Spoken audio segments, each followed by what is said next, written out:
करके जीवन का बोध प्राप्त कर सको तो कर लो। कभी महात्मा बुद्ध ने एक बूढ़े को देखा था और सारथी से पूछा था कि सारथी ये कौन है और इसके शरीर पर झुर्रियां क्यों पड़ रही हैं? सारथी ने कहा कि युवराज ये तो बूढ़ा आदमी है। ये बूढ़ा कौन होता है?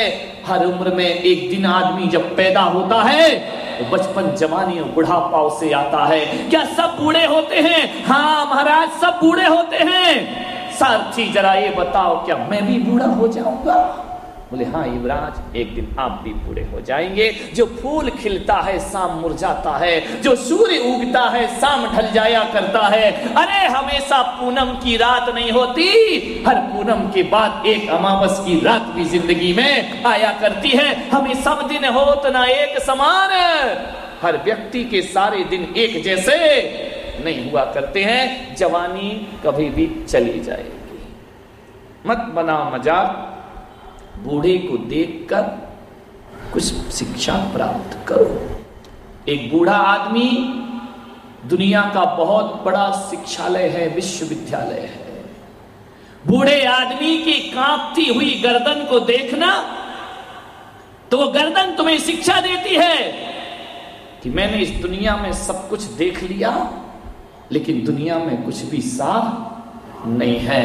बूढ़े के कांपते हुए हाथ कहते हैं कि जो कुछ भी सेवा दान दक्षिणा करना है इन हाथों से कर लो, वरना बुढ़ापे में हाथ किसी काम के नहीं रह जाएंगे। बूढ़े के लड़खड़ाते हुए पैर कहते हैं तीर्थ यात्राएं करना है तो आज ही कर लो, वरना परिवार वाले तो छोड़ो, अपने पैर भी अपना साथ छोड़ दिया कर। अपने घुटने ही अपना साथ छोड़ देते हैं। अरे बूढ़े का पोपला मुंह कहता है जिसमें एक भी दांत नहीं है कि दुनिया के बहुत स्वाद ले लिए पगले, अब तो हरि नाम का स्वाद ले, भगवान नाम का स्वाद ले। इन दांतों का कोई भरोसा नहीं है। अरे क्षण भंगुर जीवन की कलियां, कल प्रातः काल खिली न खिली, और जपले हरि नाम हरि रसना, तू अंत समय में हिली ना हिली। अंत समय में रसना हिल जाए इसका कोई भरोसा नहीं। जो कुछ भी करना है आज ही कर लो, दान कर लो, पुण्य कर लो,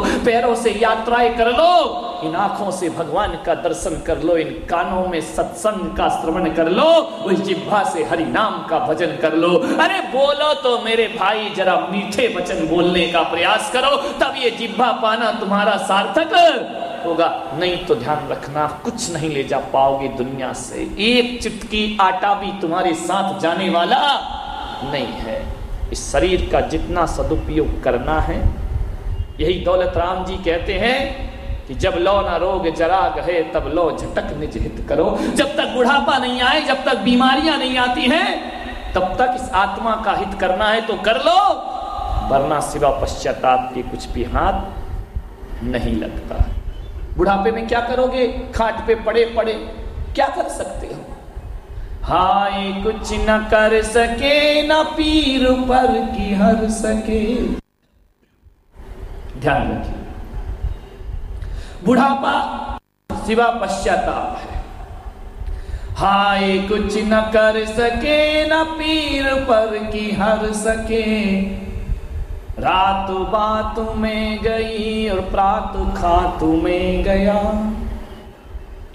रात बात में गई प्रात खात में गया, फिर हमारी जिंदगी से एक दिन निकल गया। हाय कुछ न कर सके, न पीर पर की हर सके, हाथ थे मिले कि जुल्फ चांद की सवार दूं। हाथ थे मिले कि जुल्फ चांद की सवार दूं, पैर थे मिले कि स्वर्ग भूमि पे उतार दूं। जब तलक कदम उठे जिंदगी फिसल गई, फिर हमारी जिंदगी से एक दिन निकल गया। हाय कुछ न कर सके, न पीर पर की हर सके। बुढ़ापा सिवा पश्चाताप के और कुछ नहीं होता है। जो कुछ करना है आज करो, अभी करो। बुढ़िया ने नारद से कहा कि नारद,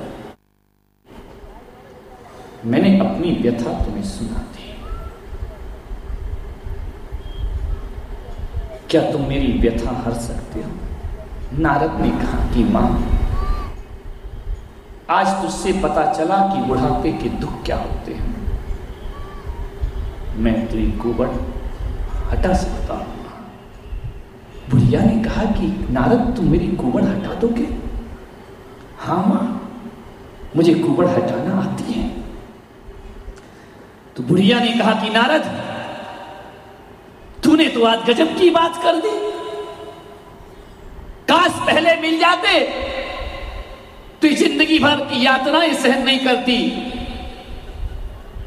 तो नारद ने कहा कि बुढ़िया, मैं तेरा कुबड़ हटा दूं? बुढ़िया ने कहा नहीं। बोले क्यों? बोले नारद देख, अब पूरी जिंदगी तो कुबड़ ढोई है मैंने, अब इस उम्र में हटा के भी क्या करूंगी। लेकिन एक बात तो बताओ नारद, तुमको कुबड़ हटाना आती है? बोले हाँ मां, मुझे कुबड़ हटाना आती है। तो फिर बड़ी मजे की बात है नारद, कुबड़ हटाना आती है तो कुबड़ लगाना भी आती होगी।